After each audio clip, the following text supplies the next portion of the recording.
Muy bien, muchachos. Entonces, el día de hoy les traigo la presentación que tiene que ver sobre, vamos a recordar unos conceptos fundamentales sobre programación orientada a objetos. Luego vamos a ver cómo vamos a escribir la sintaxis de nuestro lenguaje para poder programar con objetos. Y vamos a entender qué significa o cuál va a ser el significado o la semántica de escribir algunas instrucciones, ¿sí? Después de que tengamos clara esa semántica, entonces pasamos al tema de la implementación. Y vamos a ver dos representaciones de objetos. Recordemos que los lenguajes de programación internamente no pueden manejar distintas estructuras. Entonces vamos a ver una implementación que se llama, digamos, implementación simple, que es muy sencilla de entender, es bien intuitiva, pero que tiene unos temas de manejo de memoria que pueden ser problemáticos cuando nuestro programa crece. Bien, luego, de cierta manera, para solucionar eso, vamos a ver lo que son objetos planos. Los objetos planos es una mejora en términos de la estructura interna de la representación de las clases y los objetos para hacer que eh, nuestra representación sea más eficiente. Algo así cuando vimos representación en un área de números, por ejemplo, nos permite representar los números, pero de una forma muy ineficiente. Entonces va a suceder lo mismo aquí. Vamos a representar los objetos y las clases de una forma que es funcional, pero puede ser muy ineficiente en algunos casos. Y luego vamos a mejorar esa representación con el tema de objetos planos. Entonces, recordemos un poco sobre programación orientada a objetos. Entonces, el mundo real pues, puede ser visto como un conjunto de entidades que poseen un estado y un comportamiento. Entonces, tenemos un estado y tenemos un comportamiento. Entonces, miren que hasta el momento nosotros en el curso arrancamos con lo que era programación funcional y vimos unas características de la programación funcional. Luego nos pasamos a programación imperativa cuando vimos el concepto de estado y secuenciación y vimos unas características de esos lenguajes de programación. Ahora, si yo uno ambos mundos, si yo uno ambas cosas, entonces tengo el estado de la programación imperativa y tengo el comportamiento o el encapsulamiento que me brindan las funciones o el programa funcional. Y si yo junto esas dos cosas, puedo formar lo que conocemos como programación orientada a objetos. Pero la programación orientada a objetos no es algo, no es un, digamos que es una forma de utilizar estos dos conceptos en pro de generar un nuevo paradigma de programación. Ahora, por ejemplo, los gatos pueden comer, pueden hacer ruido, pueden saltar, pueden dormirse. Y entonces, esas actividades, la idea es que son controladas por el estado actual en que se encuentren, incluyendo qué tan hambriento o cansado están. Entonces, recordemos que cada objeto internamente va a contener un estado encapsulado, un estado interno, ¿sí? Es decir, unas variables, esas variables van a tener un estado. Y la idea es que yo pueda modificar esas variables o el comportamiento a través de unos comportamientos o a través de unos métodos. Eso es lo que sucede en programación orientada a objetos. Entonces, esta tecnología es útil para resolver problemas cuando necesitamos mantener la consistencia de estados y asegurar que las variables que constituyen dichos estados sean actualizadas de una manera coordinada.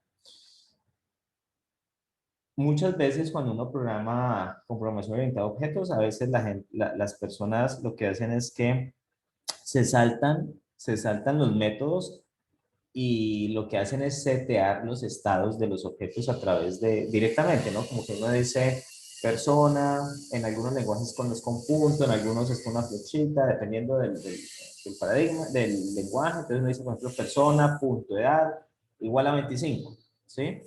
Y lo hacen no a través del método, sino a través, o cambiando el estado directamente. Entonces, digamos que esa no es la idea del paradigma orientado a objetos. O sea, una cosa es que usted pueda hacer eso y otra cosa es que eso realmente haga parte de digamos que del paradigma como tal. ¿Por qué eso es peligroso? Porque muchas veces cuando usted modifica el estado de un valor de un objeto, cuando modifica el valor de un objeto, eso puede impactar otras variables. Y si yo modifico el estado de un objeto sin acceder a un método que haga eso, pues lo que puede suceder es que ese objeto puede quedar en un estado inconsistente. Y eso en la programación es peligroso. Pues, supongamos, Bueno, voy a hacer aquí como un dibujito para que entendamos ese concepto. Hay lenguajes de programación donde uno crea atributos de los objetos y los puede crear públicos. Y eso quiere decir que yo los puedo modificar externamente sin acceder a través del método. Pero eso es peligroso. Y es peligroso en el sentido en que yo puedo modificar cosas. Voy a tratar aquí, voy a representar el objeto como un cuadradito. Entonces, supongamos que esto es, yo que sé, una persona. ¿Sí? Persona. Y entonces de repente la persona pues tiene aquí unos atributos, ¿no? Tiene un nombre, tiene una edad, etcétera. Tiene un nombre, tiene una edad, tiene, yo qué sé, un estado civil y muchos otros atributos, ¿ok? Entonces, si yo, bueno, y aparte de esos atributos, pues yo tengo unos métodos, ¿no? Entonces, por ejemplo, por aquí está el método cambiar nombre, ¿sí? Por acá está el método cambiar estado civil, etcétera, etcétera. Digamos que esto, bueno, esto no hace parte del objeto, esto hace parte a los métodos que el objeto puede acceder. Entonces, por ejemplo, si yo quiero cambiar el nombre, lo ideal sería yo invocar a cambiar nombre, pues que debería recibir un string aquí entre los parámetros, ¿sí? Para cambiar ese nombre. Lo mismo, si yo quiero cambiar el estado civil, debería yo acceder a cambiar el estado civil para cambiar el estado civil de la persona. ¿Por qué? ¿Qué pasa si yo le digo, yo qué sé, persona A punto estado civil igual a casado? Entonces, si yo hago eso así, de repente cuando yo cambie el estado civil, no solamente necesitemos que cambie el estado civil, sino que necesitemos que cambie otro atributo, ¿sí? Y eso me lo garantiza el método. Pero si yo lo hago o yo me salto ese método, entonces puede que esa persona quede en un estado de inconsistencia, ¿sí?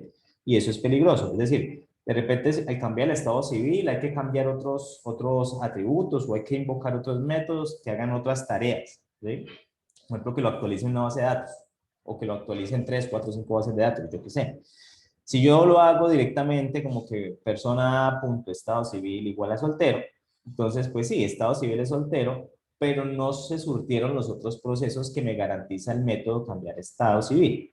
Entonces, uno cuando está en el paradigma orientado a objetos no debería hacer ese tipo de cosas. ¿Okay? Digamos que para algunas personas dirán, es que me ahorra trabajo y yo qué sé, ¿sí? Pero eso no está bien dentro del paradigma como tal.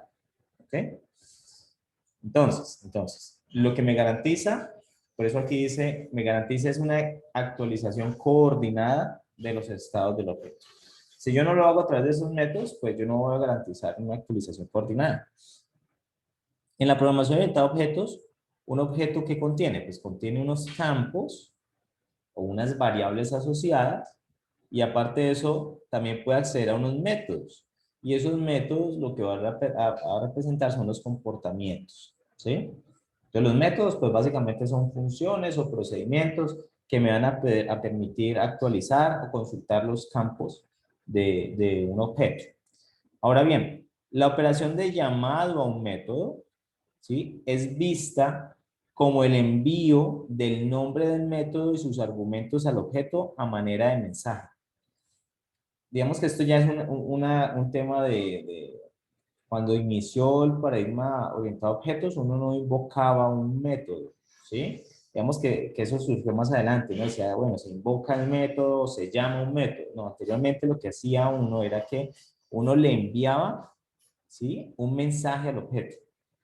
Y entonces enviarle un mensaje al objeto era enviarle el nombre del método y los argumentos. Es decirle, vea, señor tal o objeto tal, yo quiero enviarle el mensaje sobre este método, ¿sí? Y eso es lo que conocemos hoy en día como una invocación, pero inicialmente entonces uno hablaba de enviar un mensaje. ¿Y qué enviaba en ese mensaje? Pues el método que yo quiero invocar y los argumentos, ¿ok? Entonces, cuando hablemos aquí de enviar un mensaje a un objeto, eso va a ser lo mismo que invocar un método. ¿Ok? Entonces, pero el tema de paso de mensaje es un tema que se originó digamos que en la teoría referente a programación orientada a objetos en sus inicios. Y pues queremos ser como lo más fieles a ese inicio de la programación orientada a objetos. No obstante, digamos que uno a veces encuentra lenguajes de programación donde se habla de paso de mensajes a objetos. Entonces, un paso de un mensaje a un objeto es una invocación, simplemente invocar un método. Es lo mismo. Ahora, muchas veces es necesario trabajar con objetos con comportamientos similares. ¿Ok? Entonces, a veces yo necesito que algunos objetos se comporten de manera similar. Por ejemplo, un estudiante se puede comportar como una persona, en el sentido en que tiene una nacionalidad, tiene un nombre, tiene una edad, etcétera, etcétera. ¿Ok? Entonces, para facilitar ese compartimiento o esa compartir campos, compartir métodos, entonces la programación orientada a objetos provee lo que son las clases. ¿Sí? Entonces, las clases lo que me va a permitir es compartir información entre muchos objetos. No tengo que estar definiendo para cada objeto cuáles van a ser sus atributos y cuáles van a ser sus métodos, sino que simplemente yo creo una clase y todos los objetos que se instancien en esa clase pues van a tener esas características. ¿Okay? Es básicamente una estructura que nos va a permitir generalizar eso. Entonces, por eso se habla que los objetos son instancias de alguna clase. Instancias es como que hace parte de tal clase. Y por eso se habla de instanciar un objeto. Cuando uno instancia un objeto, mejor dicho, cuando uno instancia más bien una clase en un objeto, entonces lo que estamos haciendo es creando un objeto que tiene las características de esa clase. ¿Ok? A veces se necesita determinar una nueva clase que tiene solo unas pequeñas modificaciones respecto a una clase existente. Eso usted ya lo sabe. O sea, yo tengo una clase y yo a partir de esa clase quiero crear una nueva con unas características nuevas. Entonces allí es donde aparece el término de herencia o de extender una clase. Entonces, eso también es una característica importante de la programación orientada a objetos. Entonces, tenemos la herencia. ¿Okay? Entonces, ya hemos visto varias cosas. Uno, tenemos objetos y clases. Bien. Otro es que podemos tener herencia. Otra característica importante es el polimorfismo. Bien. Entonces, el polimorfismo, pues es un concepto que tiene, digamos que en la programación varias aceptaciones. Entonces, cuando hablamos en el contexto de herencia o de subclases, polimorfismo significa que una instancia de una subclase puede hacer el rol de un objeto de la superclase. Entonces, por ejemplo, yo tengo arriba una superclase que es la clase persona y tenemos que la clase estudiante hereda de esa clase persona. Entonces, miren que si yo creo o yo instancio la clase estudiante, estoy creando un estudiante que puede acceder a los métodos de la clase estudiante y también puede acceder a los métodos de la superclase que es persona, ¿sí? En ese sentido, estamos hablando de que un objeto es polimórfico en el sentido que puede tener varias formas, o sea, puede ser ya sea o un estudiante o puede ser una persona, ¿ok? Entonces, polimorfismo significa justamente eso, que una instancia de una subclase puede hacer el rol de una superclase, o sea, un objeto que esté instanciado con una subclase puede hacer el rol de la superclase, del cual está heredando, ¿cierto? Entonces, eso es lo que conocemos como polimorfismo, es decir, un objeto puede tener múltiples formas y podemos tener una cadena de herencia muy larga. O digamos que pueden haber muchas herencias, eh, digamos que en la creación de un objeto, y entonces en ese sentido, una vez yo instancio el objeto a la clase, o instancio la clase con un objeto, lo que estamos haciendo es que ese objeto puede acceder a cualquiera de esas clases, ¿cierto? En esa cadena de herencia. Y eso lo podemos ver como que un polimorfismo, ¿cierto? O sea, el objeto puede tener muchas formas.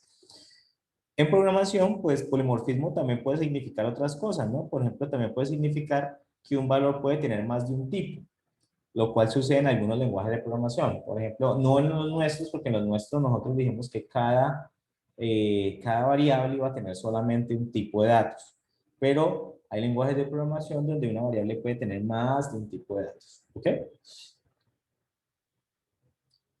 Hablemos otro poquito sobre lo que es programación orientada a objetos. Entonces, en general, la programación orientada a objetos pues tiene unas características. Entonces, una de ellas es que los objetos van a encapsular comportamientos o métodos, ¿sí? Y también el estado, que eso en programación orientada a objetos los llamamos campos. Entonces, tenemos que los objetos pueden acceder a unos métodos o encapsular unos métodos, en el sentido en que están guardados en algún lado y cada objeto puede acceder a ciertos métodos. Y los estados de cada objeto son independientes, es decir, el estado de un objeto es independiente del estado de otro objeto. Las clases se agrupan los objetos que difieren solo en su estado. Es decir, que cuando yo creo instancias de una clase, esas instancias en algún punto van a diferir en estado. Pero digamos que la estructura es la misma, o sea, tienen la misma cantidad de métodos, o sea, pueden acceder a la misma cantidad de métodos, tienen la misma cantidad de campos, pero el estado interno es en lo que difiere cada uno de esos objetos. Lo otro es que la herencia permite crear nuevas clases a partir de clases existentes, lo cual es una característica muy interesante, ya que me evita tener que estar reescribiendo código. Y por último, el concepto del polimorfismo permite que un mismo tipo de mensaje pueda ser enviado a objetos de distintas clases. Es decir, que yo pueda invocar métodos de un objeto que se encuentra en la cadena de herencia. ¿Sí? A eso se refiere con el polimorfismo. No sé si hay alguna pregunta hasta allí, muchachos. Estos son conceptos que ustedes ya conocen, por eso programación orientada a objetos es prerequisito de esta asignatura. La idea es que ustedes ya deben tener muy claros estos conceptos. No sé si hay alguna pregunta hasta allí para continuar. ¿Todo en orden? Listo. Entonces voy a tener esta grabación.